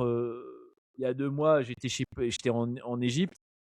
Toi, je sais plus, alors, tu vois, j'ai perdu parce que tu as fait pas mal de pays. Mais en fait, là, on fait un podcast où on sert nos clients d'où on veut dans le monde, en fait. Bien Et quand sûr, tu as goûté à ça, enfin, quand tu sais que c'est possible et quand c'est ton objectif, tu sais, la liberté, je dis toujours, c'est une drogue très dure. Il faut pas la goûter, hein, parce que quand tu la goûtes, revenir en arrière, c'est très, très compliqué. Et c'est c'est vrai qu'il y clair. a que l'entrepreneuriat ou slash l'investissement professionnel qui peut te permettre, tu vois, d'avoir une liberté totale. Ça veut dire il y a plus personne qui t'impose un agenda, un lieu de présence, un machin, un truc. Et si tu veux aller vers ça, oui, il y a pas 36 solutions, hein, ça passe par, du vrai entrepreneuriat et c'est vrai que ça peut être intéressant. C'est pas fait pour tout le monde, mais il y a de plus en plus de freelances aussi qui se disent: «Bah, j'aimerais bien être freelance». Moi, tu vois, c'est la commande qu'on me fait. souvent, on me dit, bah voilà, dans la stratégie, je veux bien être freelance encore pendant 3 ans, 5 ans. Par contre, après, bon, c'est les réunions avec Germaine qui a toujours pas compris l'appli ou la nouvelle. À un moment, ça va, quoi. Tu vois. Ouais, j'ai la Donc, même chose, ouais. comment on fait pour sortir par le haut? Comment on fait pour être plus dans le business ou alors l'investissement? D'accord, parce que c'est un autre sujet, Mmh. l'investissement. C'est vrai qu'à un moment, si tu as bien charbonné, tu as bien facturé, tu commences à avoir un portefeuille qui tient la route, heu, où tu as du patrimoine, bah, tu peux commencer, à te dire: «Bon, bah, je fais, soit une mini mission au forfait de temps en temps, soit je fais même plus rien et je vis un peu de mes investissements et je fais un petit business à côté et ça peut prendre, des mois et des mois avant que ça rapporte. Je m'en fous, j'ai le temps». Tu C'est vois? ça. C'est aussi possible. Mais il faut quand même pas mal d'argent, hein. On va pas y arriver avec 100 000 €. Il faut être très clair là-dessus. Parce que Mmh mh. l'investissement, sérieux, hein, c'est pas, all-in, sur, une crypto que personne connaît. C'est pas de l'investissement. Mais si on veut faire du sérieux, nous, on arrive à faire du 10, mais on se creuse la tête. D'accord? Du 10 net, c'est tu déjà bien. Tu es déjà super bien. Au-delà, tu vas pas pouvoir le faire chaque année, quoi, tu vois? Donc si c'est pour faire 5 une année, ensuite 20, ensuite -10, bof, quoi. Donc on essaie plutôt, tu vois, d'avoir un cap à 10. Après, tu fais ton calcul, tu vois. Si tu commences à avoir du 400-500 qui bosse correctement à 10 net, toi derrière, tu vis à Bali ou en Thaïlande, bon, avec 4-5 000 par mois, tu es bien, Bah tu oui. vois? Donc ça dépend un peu comment tu t'organises. Ouais, tu dois avoir beaucoup. Moi, j'ai aussi ça, j'ai ce que tu as dit. Les gens qui veulent faire 3 à 5 ans de freelancing, il y en a beaucoup qui ont en conclusion de ça, l'expatriation. Mmh. Ils disent voilà, moi je fais voilà 3 à 5 ans encore en freelance ou X années en réalité, ça dépend beaucoup. Et après, je pars là. Oui. Je pars au Maroc, je pars à Dubaï, je pars je sais pas où, je pars en Italie, je pars en Espagne. Il y en a d'ailleurs qui l'ont déjà fait. Et d'ailleurs, je pense qu'ils seront contents s'ils voient la vidéo. Félicitations à eux, ils ont réussi à atteindre l'objectif. Il y en a qui Ah bah, sont tout à fait. J'ai des clients partis. qui sont partis l'année dernière, qu'on a accompagnés là-dessus. J'ai des clients qui partent cette année, qui viennent de partir, qui partent. Pareil, c'est un sujet, vaste qui mériterait aussi, qu'on en parle. Mais, c'est un point de dé en fait, aujourd'hui, freelance, c'est un vrai point de départ de quelque chose. Tu peux Mmh. vraiment Ouais. designer, ta vie un peu comme tu veux, mais à un moment, il faudra prendre un pivot. D'accord? C'est pour ça que je parlais de marché international, hein, parce que si tu restes, tu vois, j'ai beaucoup de gens, par exemple, qui travaillent, je sais pas, dans une banque. Bon, si tu restes dans ce genre de client qui te demande une présence 2 à 3 fois par semaine et il y a rien à gratter, tu iras pas vivre à Bali, quoi. Tu vois? Il faut être très clair là-dessus. Donc à un moment, il va falloir que tu apprennes à pivoter, soit vers le business, soit vers autre chose. Mais c'est pas un problème. Le pivot fait partie aussi d'une carrière. Tu vois? Il faut arrêter de rester figé. Mais, Ouais, tout ouais, ça, trop scolaire. tous ces sujets, je pense qu'on pourra en rediscuter avec aussi des cas clients. Alors, chose promise, chose due, puisque ça fait déjà 52 minutes, on va essayer que ça dure pas des plombes, même si je pense qu'on dit des choses quand même plutôt intéressantes. On va donner des exemples maintenant concrètes, d'accord, avec des chiffres d'affaires, avec des méthodologies, avec des astuces sur nos meilleurs clients, entre guillemets, hein. Nos meilleurs clients, on va dire un peu en termes de performance. Et on va prendre que les freelances. Donc, je vais exclure, moi, les gens, justement, les clients qui sont passés un peu business, les clients qui sont passés un peu agence, d'accord? Parce que c'est pas du jeu, parce que finalement, tu vois, tu peux pas comparer un mec qui a une équipe de 4 qui fait 1 million de Ouais. CA avec un gars. Là, on prend les gens comme vous, le gars tout seul. Ok? On prend que les gens qui sont tout seuls et qui sont dans l'activité freelance. Pas de produit. Ok? Donc, voilà, on va essayer. Donc, si tu veux, Michael, le jeu, c'est j'en donne un, t'en donnes un. Et on essaye très rapidement bah, d'expliquer un peu son chiffre d'affaires et comment il a réussi et un peu les astuces ou les limites ou enfin voilà, des anecdotes autour de lui. Allez, let's go. Tu veux commencer? Donc tu as dit, on dit pas le CA ou on dit le CA? Tu as Oui, dit on ça? dit on dit pas le nom. On dit pas le nom. Le Non, non, seul truc que je te demande, c'est voilà. Mais justement, comme on donne tout, bah on va pas donner le nom, quoi. Tu vois ce que je veux bah, dire? c'est quoi? Je vais commencer gentiment par quelqu'un que j'ai pris récemment là, justement en étude de cas, pour montrer un Oui, peu un cas classique, pas mirobolant, mais qui est très intéressant. Une Marwa qui freelance très débutante et qui va en un mois réussir à trouver sa future mission et enchaîner sans intercontrat. Donc pour ceux qui sont pas à jour, trouver sa nouvelle mission en un mois, on parle de partir de zéro, acquisition client, négociation, vente et enchaîner sans intercontrat, ça reste relativement court avec les ouais, grands comptes qu'on connaît parce qu'elle bosse avec un grand compte français que vous connaissez tous mais que je vais pas citer. Elle a signé comme ça, 70 € en plus sur son TJ, qui pour son niveau, ça fait une augmentation assez énorme. Elle a 3 ans d'expérience. Donc, ça fait quand même des grosses diffs. Et qui est surtout le vrai sujet, je pense, c'est pour ça que je parle d'elle, c'est qu'elle est passée apporteuse d'affaires le mois suivant. Donc, elle est passée en 2 mois de je surfe un peu sur mon réseau, c'est-à-dire une ESN qui m'a placé en mission, qui m'a lancé en freelance, comme pour beaucoup, et c'est très bien, faut pas cracher dessus. A, c'est moi qui bombarde le groupe d'apport d'affaires tous les jours de mission et qui signe des gens pour de vrai, quoi. C'est pas juste j'envoie des gens pour le plaisir. Elle a vraiment signé. Elle a un contrat cadre avec une ESN que vous connaissez très bien aussi. Elle a des contrats sur des exclusivités sur des missions. Alors qu'il y a 2 mois, un peu plus du coup, il y a un peu plus de 2 mois, elle avait même pas, c'est pas ce que ça veut dire prospection, quoi. Pour moi, ça, c'est un exemple de réussite. C'est pas forcément le plus gros Exactement. TJ qu'on a, mais c'est un exemple de ce que vous devez peut-être aspirer à avoir en tant que freelance et quand vous reprenez un peu votre carrière en main, quoi. Que ce soit en début de carrière ou en fin de carrière, la Marois, pour le coup, c'est une data inge qui a 3 ou 4 ans d'expérience. Donc, elle est encore en tout début de sa carrière et elle part très bien, quoi. Parce que là, vu comment elle est partie, dans un an, si on fait le point, ce serait intéressant. Et d'ailleurs, elle aussi veut s'expatrier à terme. Elle fait partie des gens qui m'ont dit voilà, Mika, mon but, c'est à terme me libérer du temps, être en mode un peu plus remote, libre de faire ce que je veux et partir à l'étranger. Donc, Mm. exemple très récent. Donc on voit elle a pas de temps à perdre. Ah non, non, elle m'a dit dès le début, moi le but c'est plus tôt je pars, mieux c'est, hein. Mm. Donc ça charbonne. Ok, super. Écoute, moi je vais envoyer du lourd tout de suite donc moi je les ai classés un peu par type de réussite, puisqu'il y a plein de manières de réussir. Ouais, On parlait de plusieurs missions. Moi j'ai l'exemple de quelqu'un, c'est simple, là il a 4 missions. Et le pire, hein, c'est qu'il a osé me dire la dernière fois, c'est peut-être pas fini. Je rappelle, c'est quelqu'un pour l'instant qui est tout seul. 4 missions, ok, en cours. Donc c'est un DevOps. Je dis tout de suite, parce qu'à chaque fois qu'on me dit ça, il est marié, il a 2 enfants. Me dites pas, il a 20 ans, il habite chez ses parents, c'est un autiste, il a pas de vie. pas D'accord? du Non, tout. pas du tout. C'est un gars, il a 30 ans, il a 2 enfants, donc c'est un gars normal, hein, d'accord? Je dis tout de suite, hein. Alors oui, je te dis pas qu'il passe sa journée à rigoler. Si tu te doutes bien il charbonne, mais 4 missions, ok, en live, 4 missions live et CA projeté de plus de 400K cette année. Donc voilà, comme C'est quoi c'est solide. possible. Tout le monde ne va pas y arriver comme ça, c'est pas le sujet, mais voilà la réalité du terrain, les vrais chiffres. Petite anecdote, comment il a réussi? Bah, en fait, il arrive à avoir un flux entrant et en fait, à chaque fois, il me dit bah, on m'a proposé, j'ai pas dit non. Voilà, c'est tout. Et après, évidemment, il s'organise, évidemment, il maîtrise son boulot. Enfin, voilà, il fait des plannings, etc. Mais c'est pas non plus, il m'a pas sorti, tu vois, un plan à la Scofield là dans Prison Break, un truc de malade. Bah, en fait, il va sur Malte, il va sur plusieurs plateformes. Il a un bon profil, il reçoit des missions, il dit ok, je le tente. Et en fait, voilà, et il sait même pas lui-même exactement comment il est arrivé à 4 missions, mais il y va, il fonce. D'accord. Donc je pense aussi, tu vois, il y a un truc, c'est que les gens qui réussissent, souvent, c'est ceux qui se posent pas 1000 questions. Tout à fait. Ah, c'est clair. C'est clair. D'ailleurs, pour ceux qui pourraient en douter, je confirme parce que le gars en question, je le connais aussi, étant donné qu'il est aussi client chez nous. Et pour ceux qui veulent avoir un aperçu de, parce que je sais pas si tu es au courant toi de la chronologie, mais moi j'ai la chronologie en tête. Il était à sa deuxième mission en novembre de mémoire. Donc en fait, il lui a Ouais. fallu à peu près 5-6 mois pour en arriver là où il en est. Ce qui est très court considérant le CA projeté qu'il va faire. Mais oui, c'est tout à fait possible pour ceux qui pensent que c'est pas possible.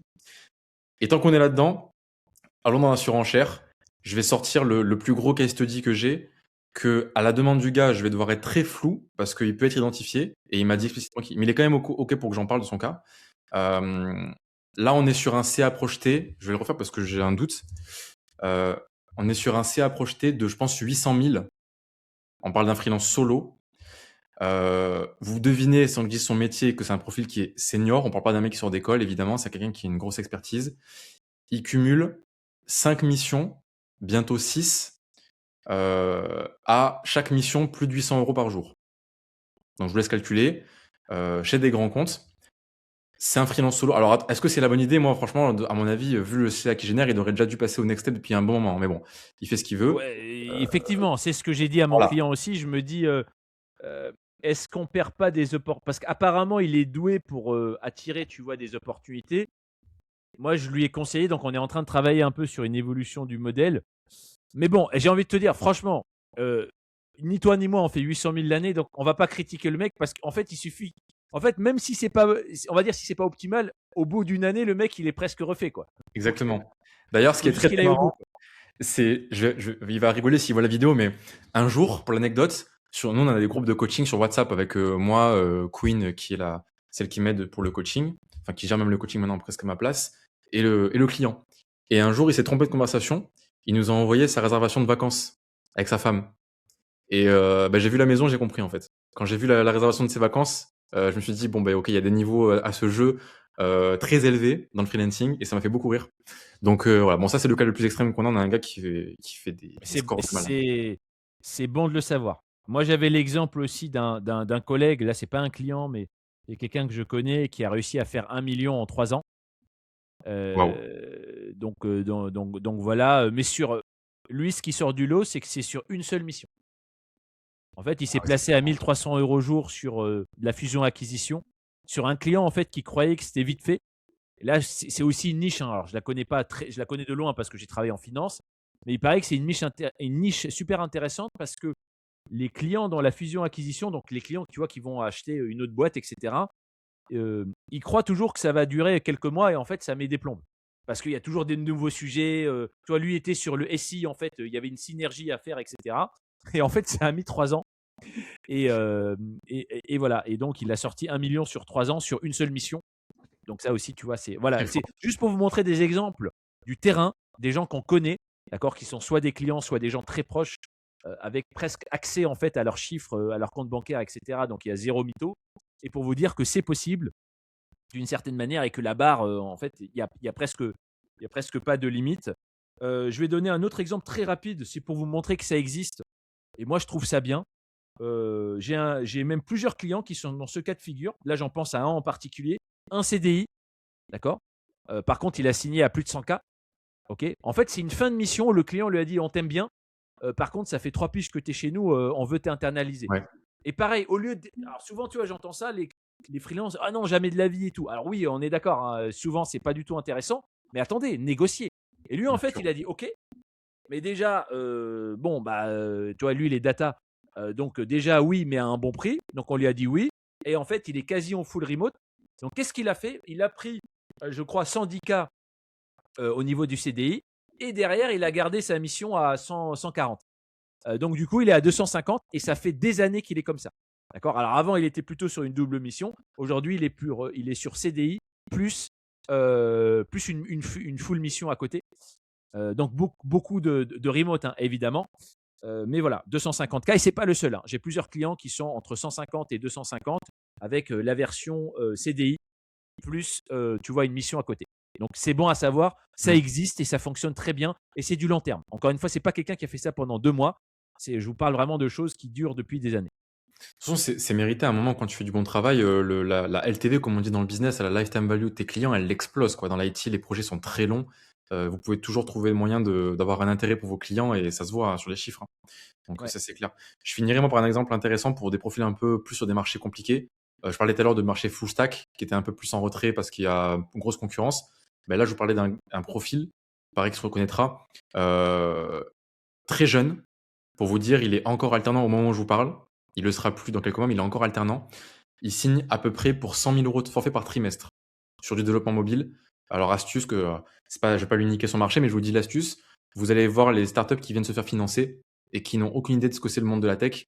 Et vous arrivez, vous, avec votre cloud code et votre compétences brutes de terrain et proposer des packages complets qui fait que on vous dit débrouille-toi, nous emmerde pas et livre-nous un truc clair à la fin.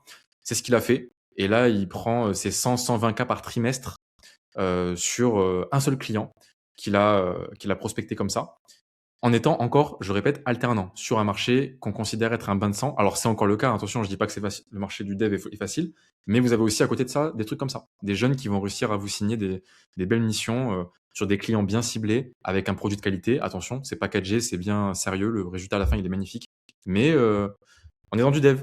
Et à côté, il y en a qui sont dans des marchés qui sont objectivement beaucoup mieux, comme le DevOps, la cyber ou quoi, et qui font pas les scores de ces personnes-là. Mm. Donc Ah, ça tout à aussi, fait. c'est pour mettre les points sur les i, que c'est pas une histoire de marché, c'est aussi une histoire d'approche, de clients ciblés, de produits et tout, quoi. Ouais. Ouais, tout à fait, hein. Ça, je le confirme, hein, Comme je t'ai dit, hein, j'ai des gens à 25 ans, j'ai des gens à 45 ans, j'ai des gens qui ont 2 ans d'expérience en tant que freelance, j'ai des gens qui ont 15 ans d'expérience de freelance. Et tu ne peux pas juste te dire, ouais, mais celui qui a 15 ans, il est beaucoup plus intéressant que. Pas forcément. Pas forcément. Tu as des gens qui vont vite, qui comprennent vite, tu as des gens qui traînent, tu as des gens qui voient que des problèmes, tu as des gens qui cherchent des solutions. Voilà. Et donc, c'est vraiment ce qui va rejoindre les meilleurs profils, c'est cette volonté, ce professionnalisme. Le réseau aussi, hein, c'est très important de se constituer un réseau de Ah oui. qualité. Si tu traînes avec, j'allais dire Jean-Philippe, mais on va pas donner de prénom, tu vois, mais tu vois, un peu le mec lambda, quoi, tu vois. Tu sais, le gars, tous les matins, en fait, il te dit c'est difficile, quoi, tu vois. Freelance, c'est difficile, sinon, tout est difficile tout le temps. Donc, si l'environnement autour de vous, il est extrêmement négatif, avec des gens, tu vois, lambda, même si on a tous été lambda un jour, mais à un moment, si tu veux des résultats différents, il va falloir aussi te créer un environnement différent. Je ne vais pas faire du dev perso, hein, c'est pas, je suis pas un grand fan, mais à un moment, il y a quand même des choses qui sont logiques, quoi, hein. Si tu traînes avec des gens qui font 400K tout seul et 4 missions, bah, peut-être que tu vas pas te dire que c'est impossible. Ça Mais réveille. si ton niveau, c'est le gars qui te dit déjà 100K, moi je suis content. Bon voilà, après on commence tous, hein, 100K la première année, tu es content. Mais à un moment, Bien sûr. faut que tu comprennes qu'il n'y a pas de, il y a pas de limite et tout est possible dans plusieurs aspects. Moi, je vais finir par non pas une personne, mais plusieurs clients qui sont sur une trajectoire, là, je pense, qui peut faire rêver. Mais je vais l'expliquer hein, parce que l'idée, c'est de ne pas dire n'importe quoi. En fait, il y a plein de clients qui vont être sur une tranche de CA tout à fait raisonnable entre 140 et 200K, d'accord, ou plus, hein, mais on va dire la majorité des gens, ils sont quand même dans ça. Pas besoin de faire plus, donc entre 140 et 200K. Et on est sur une trajectoire à 3-4 ans de liberté financière. Ok. Alors, liberté financière, je réexplique hein, parce que ça veut tout rien dire. Liberté financière, primaire, hein, premier niveau, c'est pratiquement toutes mes factures primaires, tu vois, c'est-à-dire, voilà, si je mange des pâtes et du riz et je sors pas de chez moi, mon loyer, mes dépenses primaires sont payées.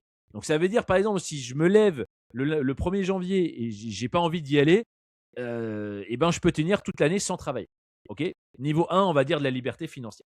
Et en fait, pour y arriver, donc il y a deux conditions. La première, c'est généralement d'atteindre au moins un portefeuille à 300 000 euros, d'accord, ce qui peut aller plutôt vite avec l'immobilier notamment, mais pas que, et d'arriver à le faire travailler à peu près à 10% net. D'accord. Ce qui est largement possible quand on a des bonnes stratégies d'investissement. Donc on arrive, tu vois, sur ces trajectoires qui sont quand même super intéressantes. En 3-4 ans, on vise une liberté financière. D'accord. On ne vous parle pas de. Alors il y en a, c'est 15, 20 ou 40 ans. Non, en 3-4 ans, un mec de 140, 150 000 de CA, il peut y arriver. Ok, en ayant la bonne stratégie, la bonne structuration, les bonnes techniques, etc. Mais ça, je voulais laisser ça pour la fin. Je pense que c'est quelque chose, tu vois, moi, j'aurais bien aimé qu'on me propose un plan comme ça à 25 ans, 26 ou 30 ans, et pas le plan, tu vas aller bosser pendant 40 ans pour qu'on t'explique que ta retraite à 1 800 euros qui, dans 30 ans, à mon avis, va te payer 2 pots de yaourt et 3 baguettes, il n'y en aura pas, quoi. Tu vois, donc à un moment, il faut profiter de ça, tu te dire, OK, on est freelance, on facture, on peut le faire, on a le droit d'être ambitieux. Il nous faut un vrai plan, il nous faut du professionnalisme et on y va, quoi. D'accord. Et comme j'ai dit, hein, il y a deux solutions en France. Soit on est capable de s'expatrier si on a envie, parce qu'on ne s'expatrie pas que pour des raisons fiscales. Encore une fois, moi j'ai vécu à l'étranger. Vous verrez, l'étranger c'est long, hein. Ça Une arrive année c'est souvent quand long. même. Donc il faut quand même aller dans un pays sympa qui nous plaît. Mais je peux comprendre, je dis pas l'inverse, hein, quand tu commences à. Enfin voilà, moi j'ai plus de 40 ans, mais tu sais, quand tu as bossé dur dans ta vie, à un moment tu fais tes calculs, tu dis ouais, bah écoute, là je fais 150, en fait dans ce pays-là, il me reste 130 dans la poche. En France, il me reste 60, 70. Bon, tu vois, si je m'expatrie pendant 2-3 ans, peut-être que je suis sorti de. J'ai réglé mes problèmes une fois pour toutes. C'est ça. Je suis. Tu vois, j'accepte. Enfin, c'est quelque chose qui peut traverser l'esprit. Et effectivement, ça peut être intéressant. Mais il n'y a pas que ça. Il n'y a pas que ça. Il y a la deuxième solution. Je le répète, on peut gagner beaucoup d'argent en restant en France. Par contre, il faut la méthode. Et la méthode en France, c'est il ne faut pas que ce soit toi qui paye tes impôts. Donc, il faut que tu aies des invests qui travaillent pour toi, qui tournent. Et à partir de là, tu peux commencer à faire des choses plutôt sympas. Il n'y a pas de troisième solution. Celui qui a une troisième solution, qui me la communique, c'est soit business, on va dire, optimisé au max dans un pays qui n'est. Alors, pas la France, hein, parce qu'on fait de l'optimisation fiscale, mais je ne peux pas sortir du 5 ou du 10%. Tu vois, c'est impossible en France. Je parle en total, hein, en tout. Hein. C'est impossible. Deuxième solution, effet de levier max sur l'invest. Là, par contre, la France est un pays intéressant, que ce soit sur l'IMO, que ce soit sur d'autres investissements. Investir via la boîte, ça peut vraiment faire la différence et on peut faire des choses vraiment très très bien. Quitte à partir ensuite, revendre tout, avoir une bonne stratégie de sortie et pouvoir se barrer un jour si on a envie, si c'est l'envie de la personne, pourquoi pas. Les deux sont compatibles. Hein. Le seul truc, après je te donne la parole, le seul truc que je vois souvent qu'il ne faut pas faire, me raconter que dans 2 ans, toi, tu n'es plus là, donc aujourd'hui, tu fous rien parce que tu sais que tu vas partir dans 2 ans et en fait, tu partiras nulle part dans 2 ans et tu seras encore là et en fait, tu es en France, tu fous rien, tu n'investis pas et tu n'as pas un business qui tourne. Tu vois, mais tu fantasmes sur le fait que bientôt, tu vas lancer un gros truc et tu seras à Dubaï ou à Miami. Non, ça se prépare. Hein. Les projets sérieux, ça se prépare et ça commence maintenant. D'accord. Personne ne réussit sur un coup de dé, un bluff ou je sais pas quoi. On va laisser ce genre d'histoire aux scammers d'Internet. D'ailleurs, en parlant de ça, troisième option que tu n'as pas dit, Samir, qui d'ailleurs en plus est très commune dans la France.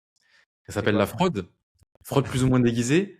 Alors c'est rigolo, mais quand même, il faut en parler parce que je pense que tu sais aussi bien que moi que tu as des montages très farfelus qu'on conseille à des freelances des fois, qui sont en fait connus ou pas connus du freelance, hein, complètement illégaux. Et on se dit, ah, j'ai fini le jeu, j'ai tout craqué, j'ai une imposition de X% avec X inférieur à 10.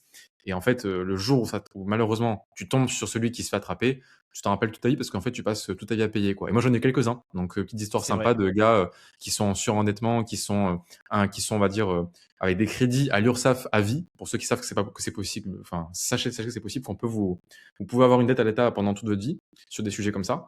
Donc, pour ceux qui sont un peu amusés, alors je maîtrise pas le sujet, hein, je te laisserai Samir mettre les points sur les i par rapport à ça, mais les montages farfelus qui cumulent l'aspect être en France sans jouer le jeu patrimonial, ça sent un peu le red flag. C'est sûrement qu'il y a une petite astuce qui marche pas dans le lot et que celui qui vous l'a conseillé, il est peut-être bien protégé pour pas que ça lui retombe dessus quand il y aura un problème, quoi. Par Bah, contre, vous, souvent, exactement, tu fais bien de le dire. Là, ce qui est à la mode, bah, c'est les montages à l'étranger avec des sortes de boîtes de portage qui vous racontent la moitié de l'histoire. Je vois pas mal de clients arriver avec ça. Je rappelle un truc simple. Hein. Et s'il vous plaît, prenez un chat GPT, prenez un Google et posez la question parce que vous allez trouver la réponse. Ce qui m'étonne, c'est les gens en fait, tu vois, qui s'auto-persuadent sur des sujets importants et qui ne cherchent pas. Si vous cherchez, vous allez trouver. En France, la fiscalité est faite en sorte que tu ne peux pas gagner des revenus à l'étranger sans frauder. D'accord? Donc, si quelqu'un vous dit, moi j'ai une boîte à Londres, je te fais un petit revenu de portage et le reste, je t'envoie ça, mais c'est fiscalisé à Londres, enfin c'est fiscalisé en Angleterre, au Luxembourg, en Suisse et pas en France, c'est faux. En fait, c'est vrai, parce qu'il y a une partie que tu vas payer, tu vois, par exemple si c'est un dividende ou une part de bénéfice, donc il y a une partie qui est prise à la source par le pays, mais tout le reste, tu dois le redéclarer en France. Et en fait, l'astuce qu'ils font, c'est qu'ils vous envoient l'argent, mais c'est charge à vous de déclarer. Évidemment, vous ne déclarez pas et vous dites, ah bah c'est sympa, ça me coûte que 25 ou 30%. Tu vois, généralement, ouais, c'est 30%. Voilà, mais non, tu es en train de frauder. Enfin, c'est comme si tu me dis, bah, j'ai une auto-entreprise, je suis à 0% d'imposition parce que tous les trimestres, à leur savent, je mets 0. Tu peux le faire, hein, ça fonctionne. oui, c'est Il y en vrai. a qui ont réussi. Mais non, Astuce. est-ce que c'est une stratégie? Je suis pas sûr. Tu vois, mais donc, et en plus, pour finir là-dessus, ce qui est drôle, si vous fraudez, il vaut mieux frauder tout seul. Non, frauder, tu vois, pas tout, mais tu vois, frauder, je sais Tutoriel. pas, à 70%. Alors, c'est pas un conseil, hein, mais au moins, si tu fraudes tout seul dans le monde pro, généralement, on revient que sur 3 ans. Alors que si tu fais de la fraude fiscale avec des revenus à l'étranger, le fisc peut revenir sur 10 ans. Ouais, Donc, je ne comprends vraiment pas, à part écouter bêtement des gens qui sont à l'étranger et qui ne font rien, eux, ils font rien d'illégal à part du mauvais conseil. Et tu feras pas un procès international à une boîte de portage à l'étranger parce que lui, il te dit, c'est pas sa responsabilité de ce que tu déclares en France. C'est à toi, en fait, de déclarer. Tu vois? Donc là-dessus, il faut faire très attention. J'ai jamais vu un montage qui est plus intéressant que d'avoir soi-même sa boîte et soi-même son optimisation légale. OK? Voilà. Après, tout le reste, c'est de la fraude. Pourquoi pas? On peut aussi avoir une boîte soi-même à l'étranger de manière légale. C'est un peu plus compliqué. Généralement, pour 100, 120, 140, 150, ça vaut vraiment pas le coup. Il vaut vraiment, tu fais ta boîte, tu fais ton invest, etc. Si tu as envie de partir, bah, un jour tu vends et tu pars pas avec rien. Tout est déclaré. et t'es tranquillou en fait. Tu vois? Il y a aucun intérêt à faire tous ces petits montages, un peu bidons que je vois, pulluler sur en fait, il y a beaucoup de démarchage aussi, hein, donc c'est important, Bien sûr, tu as c'est fait pour ça que bien j'en parle. de le Il rappeler y en a parce qui en font de que la pub et tout, hein. ouais, Heu, exactement, ils se font moi j'ai un collègue la dernière fois qui m'a dit ça, il me dit: «Ouais, je me fais tout le temps démarcher sur LinkedIn, par des gens, avec des montages un peu exotiques qui sont dangereux». Donc voilà, la France a fait une fiscalité simple, c'est une fiscalité mondiale. Tant que tu vis en France, tu ne peux pas échapper à mort. l'impôt, Mmh. d'accord? Même si tu as 99 de tes revenus au Panama, c'est de la fraude et on peut remonter sur 10 ans. Donc ça ne sert à rien. Donc comme je vous ai dit, il y a 2 solutions. Soit on sort proprement de France et on le fait avec plein de clients, pourquoi pas? Mais à ce moment-là, on quitte fiscalement la France et à ce moment-là, on peut faire à peu près ce qu'on veut, entre guillemets, proprement. Deuxième solution, pour l'instant, on est là, on fait solution la plus simple, hein, on est en France, il y a de l'oseille, on fait un maximum d'oseille, on réinvestit, on crée des revenus complémentaires, on se met bien et on prépare, si on veut, soit une expatriation pour plus tard, ou soit une vie beaucoup plus sympa, où pratiquement, comme je dis, tes impôts sont payés par tes invests et à ce moment-là, tu t'en fous un peu des impôts en France parce que dans le côté pro, bah, il y a pas beaucoup d'impôts, c'est pas comme le côté particulier. Ok, Tout à fait. donc c'est plutôt comme ça que je le ferai. On dort tranquille, on peut profiter, on peut louer des maisons là, comme l'exemple que tu as donné, sans se cacher du fisc. Aujourd'hui, avec l'IA, faites très attention. Le fisc, il est partout. Ah Donc, ouais, ouais. tu vois, il y a beaucoup de gens, ils ont de l'argent, mais comme ils sont pas nickel, ils ont peur, ils font rien. Enfin, je vois pas très bien ce que tu gagnes, quoi. Tu vois ce que je veux dire, c'est dommage. On a des gars, nous, qui sont en mission, pour l'URSSAF. Peut-être que je réussirai à gratter des informations sur comment fonctionne leur système. Ça serait intéressant de voir, les outils qu'ils ont de leur côté pour la surveillance. Heu, Ouais, ouais, ça serait pas mal. mais ouais. Mais Bon, je moi, le je sais, devrais hein, que ça soit le fisc ou l'URSSAF, ils travaillent aujourd'hui avec les meilleurs outils IA. ah bah oui. Non, mais c'est automatisé à fond. C'est automatisé à fond. Ouais, donc là-dessus, il faut. Et honnêtement, il y a plein de solutions. Encore une fois, ils sont cachés, ils sont pas. Enfin, on fait passer la France pour un enfer fiscal. Ça peut vite le devenir. Hein, je dis pas le contraire. Hein, je suis passé par là aussi. Mais en fait, quand tu maîtrises un peu, quand tu mets les mains dedans, tu te rends compte que, en fait, la fraude, c'est encore une fois un état d'esprit amateur. On te pousse même vers là, tu vois. Alors que, en vrai, regarde les gens qui ont de l'argent pour la plupart. À la limite, ils vont dans la zone grise, tu vois, qui des fois peuvent avoir des problèmes, mais c'est maîtrisé en fait, tu vois. Et tu n'as pas besoin d'aller dans de la fraude manifeste, même si certains évidemment le font. Pas non plus, voilà, c'est un sport national, mais ça vaut sur le long terme, ça vaut pas le coup parce que tu dors mal la nuit et quand tu te prends l'amende, bah, tu vas payer tout ce que tu as planqué et tu recommences à zéro un matin que tu as 48 ans et tu avais peut-être autre chose à faire en fait, tu vois. Donc, euh, Exactement. donc voilà. Est-ce que tu as encore quelque chose à ajouter, Mickaël? Ouais, je finirai par un truc qu'on m'avait remonté, moi, perso. Heu, Si on paraît des fois un peu cynique avec Samir sur les sujets qu'on traite, c'est pas parce qu'on a tout compris à la vie et parce qu'on sait tout et que vous savez pas. C'est parce qu'en fait, on est tellement habitué à côtoyer des gens qui sont à des niveaux, de freelancing ou même dans d'autres business qui sont plus avancés, que ça nous paraît normal. Donc s'il y en a qui sont plus débutants dans les sujets, le prenez pas personnellement pour vous. Ne pensez pas que vous êtes juste nuls, c'est juste qu'il y a un chemin à parcourir et nous les premiers on s'est fait avoir, hein, je pense, hein. Je parle en mon nom, mais je pense pour Samir, c'est pareil pour toi. Je suis pas arrivé comme ça du jour au lendemain et puis moi voilà, j'ai pas une carrière de 25 ans dans le freelancing. Je suis pas arrivé comme ça du jour au lendemain, en ayant tout compris. Donc pour ceux qui ont du mal avec l'aspect un peu franc-parler qu'on a des fois, considérez juste que c'est parce c'est pas si compliqué que ça tous ces sujets qu'on traite. C'est pas parce qu'on minimise, il y a du travail, mais c'est largement à la portée de tout le monde. Donc ça c'est plus censé vous motiver qu'autre chose, quoi. J'espère que c'était le cas, en tout cas ceux qui sont là jusqu'à 1 heure de vidéo et c'est sûrement le cas, hein. Je pense que là on a les vaillants, jusqu'au bout qui ont suivi. Heu mais vu que j'ai eu la remarque, je tiens à le rappeler, qu'on n'est pas des surhommes et que juste, en fait, il faut augmenter ses standards et que dans le marché, on peut faire beaucoup mieux, quoi. Et que faire 100 000 euros par an, même si on dit que c'est rien, bah, en fait, c'est vraiment rien dans C'est le monde du rien business. dans le marché de l'IT pour des gens qui Exactement, ont d'expertise. Tu vois, on remet exactement. dans le contexte. Comme moi j'ai dit 500 jours, c'est le SMIC pour un freelance. Voilà, bon, si ça choque quelqu'un, tant pis. Généralement, en fait, moi je vise des gens qui ça fait rire ça. Donc si c'est pas Ouais, le c'est cas, ça. c'est juste pas ma cible, c'est pas grave. Heu, Personne me fera la leçon parce que moi j'ai commencé à bosser, je vais te dire, en 2004 à 980 € net, pour tout un mois. Donc je sais ce que c'est de travailler dur, tu vois? À l'époque, c'est le Ouais. SMIC, hein, je rappelle, hein. Ça fait de moi un ancien, hein. Aujourd'hui, je crois il est à 1 250 ou 1 300. Donc voilà, moi j'ai travaillé pour, voilà, on est passé par là, on a repris ses études plusieurs tout est possible en fait, hein. Il y a pas un chemin, tout est possible, et la beauté du business, Tu as 25 ans, tu as 30 ans, tu peux battre un mec qui a 50 ans, un mec qui a 15 ans d'expérience, tu es meilleur que lui, tu es plus malin, tu as moins peur, tu es débrouillard. Tu vois, c'est vraiment ça. Le business, c'est un jeu ouvert. Mais venez jouer, quoi. Venez pas, oui, venez jouer. Tu vois, c'est ça le truc. Il faut pas se limiter. En fait, le seul truc, je pense, sur son lit de mort, il faut pas se dire, ouais, j'aurais dû. Tu vois, il paraît, hein, j'ai pris le mot de la fin. Si tu me permets le mot de la fin, j'ai pris un peu tu vois, des études là-dessus. Et il disait le pire regret. Tu vois, ils ont fait une étude en fait sur des milliers de gens sur leur lit de mort. Et il disait le pire regret, c'est je suis passé à côté de mon potentiel. Tu vois. Donc voilà, joue à fond de manière professionnelle. Hein, je pense qu'on a donné quand même des choses très concrètes, très professionnelles. On donne que des exemples terrain de gens qui bossent. On joue pas sur le lifestyle, les machins, les trucs, même si tu parles de maisons qui coûtent cher, mais tu n'as pas donné de prix.